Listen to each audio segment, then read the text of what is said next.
The dual motor K6, and you can only imagine what's under the hood of that notorious coming soon. But we're here to talk about another beast, the NERO K6. Have you ever seen such a monster? How was this beast built?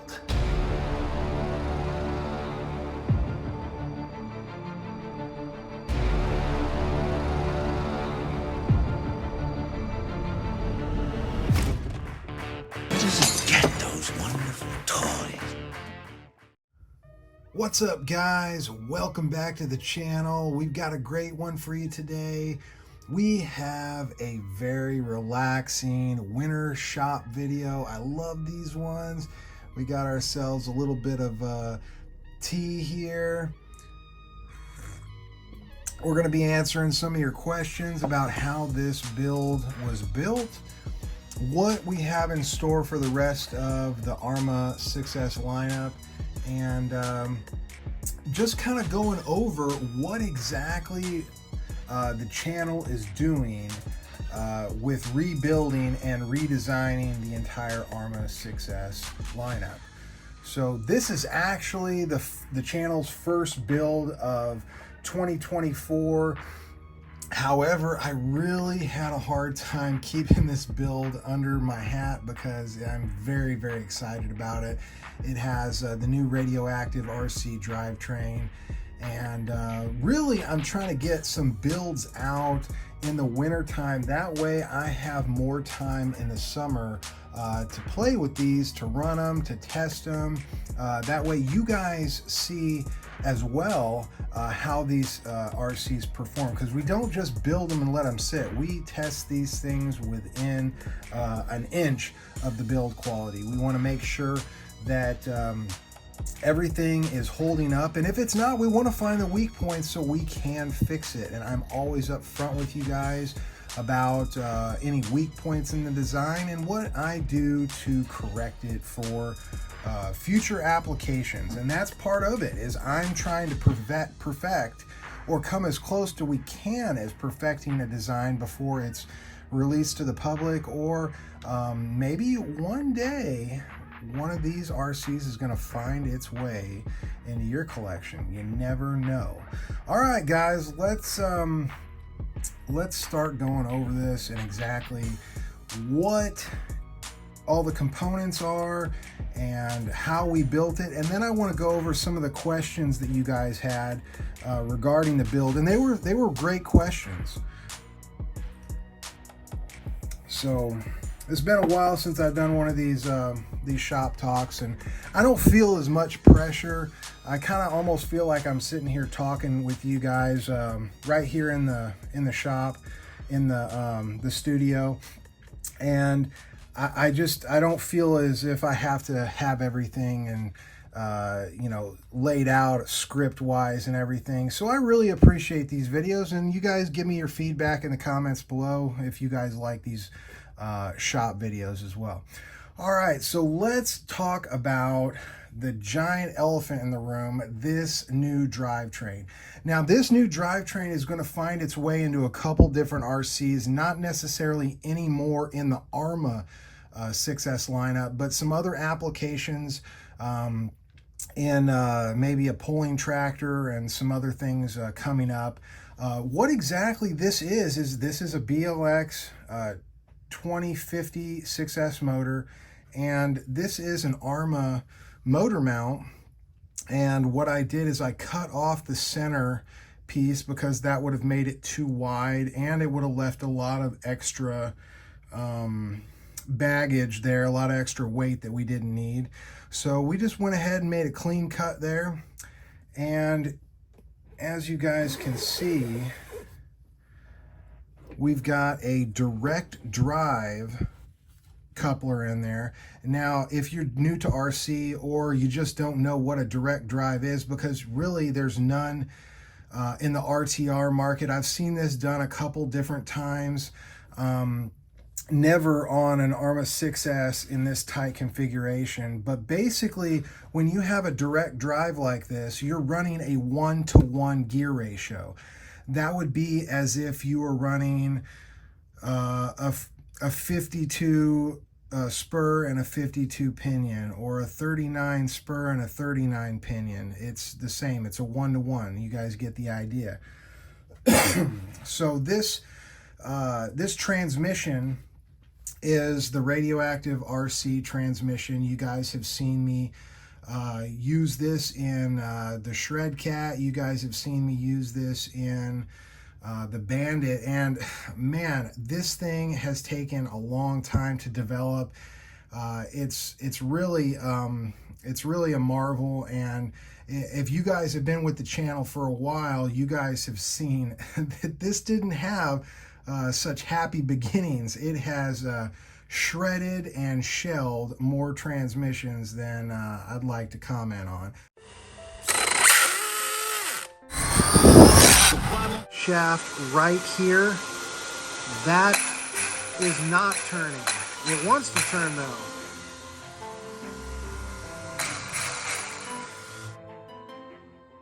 But now we've got it to a point to where it's working well. It's working as it should. And now we're going to put it in some different applications, because who doesn't like a 2-speed transmission in a basher and a racer? More options, right? But it's not just options, guys. This transmission will turn that 1-to-1 gear ratio into, first gear, it's a 2-to-1 ratio. That means for every 2 revolutions of the motor shaft here, you get 1 revolution of the rear drive shaft and the front drive shaft right there, which gives you an amplified torque, and it puts it more in line with your typical bashers, which run a like a 54 spur gear and maybe an 18 to 20 tooth pinion. That is more in line with that.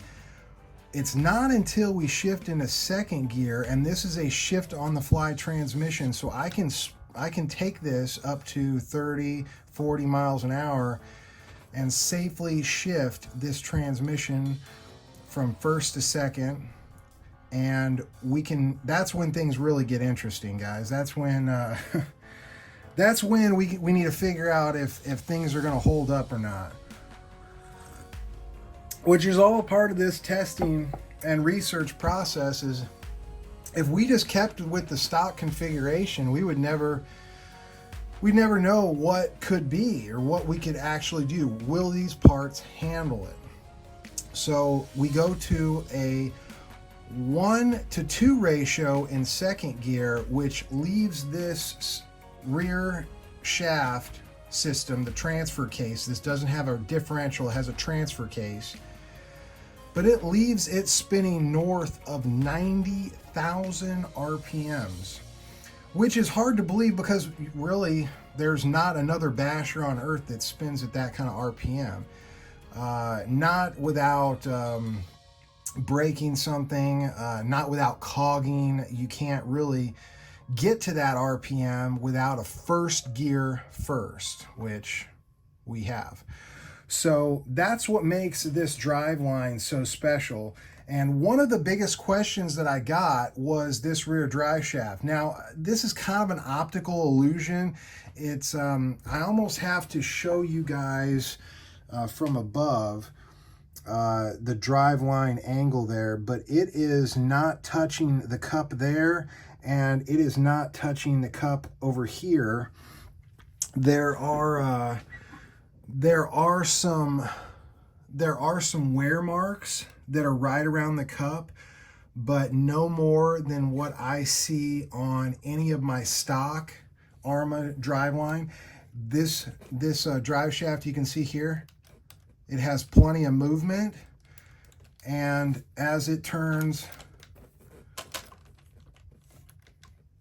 it doesn't hit any of those cups. So it may, these are custom drive shafts, they may last a little less time, but I think that's well worth the trade-off I mean, how many times do you guys get into your differentials throughout the year? I don't have a differential to service, so we'll just chalk up some maintenance to having to go in there and check that drive shaft, because honestly, it's probably the only, we'll call it real experimental part of the drivetrain that I'm not really sure how it's going to work, because I've never had a drivetrain at that angle. However, with a couple runs under its belt already, I can tell you by looking very closely at the cup there, it's just nicking that paint off. It's just rubbing the black paint off of that. It's not getting into the metal or anything. So I don't think that's such a big deal. Even if you have to replace a cup or a drive shaft, a few packs before you would normally have to replace that, or replace a bearing or something like that, I think it's going to be well worth it.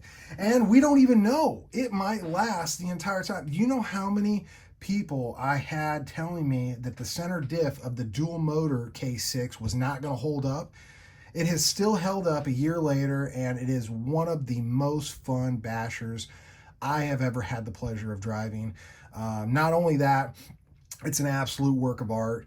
I really am proud of that, as well as I'm proud of this as well here. So if we look at the front drive line here, you can see everything is very symmetrical. It is very tight, but it has room to bow and bend. This drive shaft was actually lengthened. You can kind of see right there. We had to shorten this one up. We had to lengthen this one up because, obviously there's no Arrma shafts that are going to fit this configuration, which is part of what we had to do. Now, I don't know if you can see down in there. Do you see that cup? This cup right here is actually it's a different type of cup. You might be able to recognize it, but that cup is actually from the rear of the Arrma drive shafts cup right there, and that serves as a great receiver of that drive shaft. It's much better than these right here, and I think I'm going to be using more of these in the future. You've got a bigger bite on the pin there, and I am really surprised that more people don't use those cups in their builds, more so than like the V4, the V5 cups. So you can see that we got our front brace in there. However, our rear brace, we did not have the room for it. It would have actually ended up right there on our transmission. So this tower, these things are super, super solid. You can pick the RC up. They're very, very robust, and they're very sensitive on the body. You're not going to get them tearing through the plastic or the Lexan. So that is a really great addition right there. As you can see, the receiver box and the battery fit in the factory configuration, as well as the servo. Nothing different about that. Everything connected up very well. You can see we got some T-bone stuff on there. If you're wondering why I continuously have new T-bone stuff for my Arrmas, it's because my last T-bone bill was in the thousands of dollars. I've got future RC mouths to feed, guys. Every one of my Arrmas will have T-bone products now and in the future. So really sad that they went out of business. So we got the stickers on here. I love the NERO name. Of course, we've got 4 different configurations on this RC, so I believe it's worthy of the name. We've got the bash mode, we've got the jumping mode, the speed mode, and the racing mode. And the racing mode consists of driving this in first gear, running up to RPM and speed, and then shifting into second gear, which will allow you to achieve a maximum of about, I think, 91,000 RPM, or as much as your motor can torque those gears. If you've got a big enough motor in there, you should be able to turn that high gear. It's yet to be seen whether this is enough motor or not. However, you see I gave myself a generous amount of room there in the event that I wanted to put in a 8S motor, maybe a fast spinning 8S motor or something of that nature, in the event that I end up doing any kind of speed runs with this in the future. So, all right, well, let's get this thing turned around. Let's take a look at the other side. Very lightweight. I think it's as much weight, if not really close to the stock weight. We have removed the pinion, the spur gear, the center diff. But we have added this transmission, which is all aluminum. This is all billet, and so it's a heavy transmission, but I think it's about equal. I think that we added about as much as we took out. And as you can see, we've got a servo in there, and that servo operates our transmission and the locking of the center differential. Really, really cool. I can't tell you how excited I am about the fact that we are experimenting and going into areas that we've never been with an RC. And this is just very exciting. As you guys can see, it's pretty well stock over here. If you guys are curious about the wheels and tires, these wheels and tires are actually Losi 20 millimeter hubs.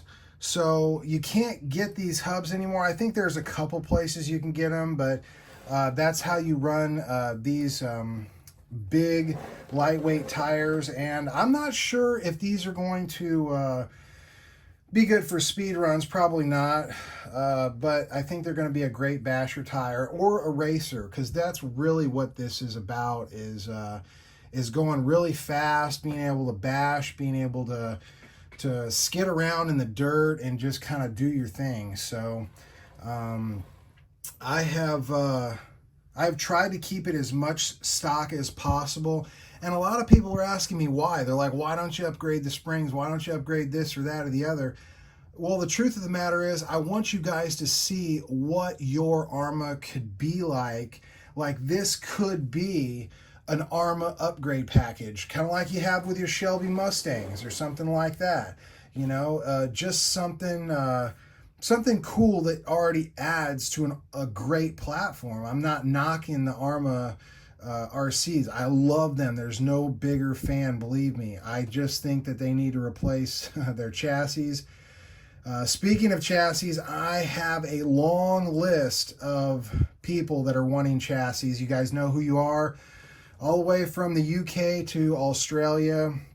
And I really am hesitant on starting to produce them right now, because there might be a collaboration between this chassis and another company, and there's just a lot of possibilities on the line. So right now I'm holding off in making any chassis, as well as we want to perfect them so that you guys know exactly what you're getting for in a chassis, and we're providing you just that. So but that's what all this research and development and trying out new things on this RC. I decided to go with the Dumbo RC receiver. This receiver is my favorite by far. This is a 6-channel, and it really makes working this transmission easy. You've got your shifter right here. You've got another channel right here. You've got 2 different adjustable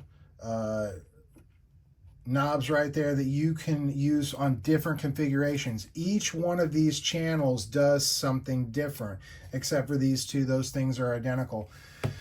But that's probably the most versatile remote that you can get, and I really like it. So but I'm really proud of this, guys. This is the latest off the bench. I'm really trying to get this stuff out to you guys before the end of the year. That way you guys can watch it and absorb it and kind of have something to talk about around Christmas dinner. So if you guys have any suggestions or something you want me to do in the future, or let me know in the comments. But I'm trying to keep this as much stock as I can with everything that we're doing and the cool features. I'm trying to do 2 cool new features never before seen on a basher in the Arrma lineup. And then we're going to move to the ADAS stuff, guys. It's very exciting for me. Like I said in previous videos, there is just nothing out there that's ringing my bell as far as the RCs. I feel like a lot of companies are just rehashing what they already have and regurgitating that.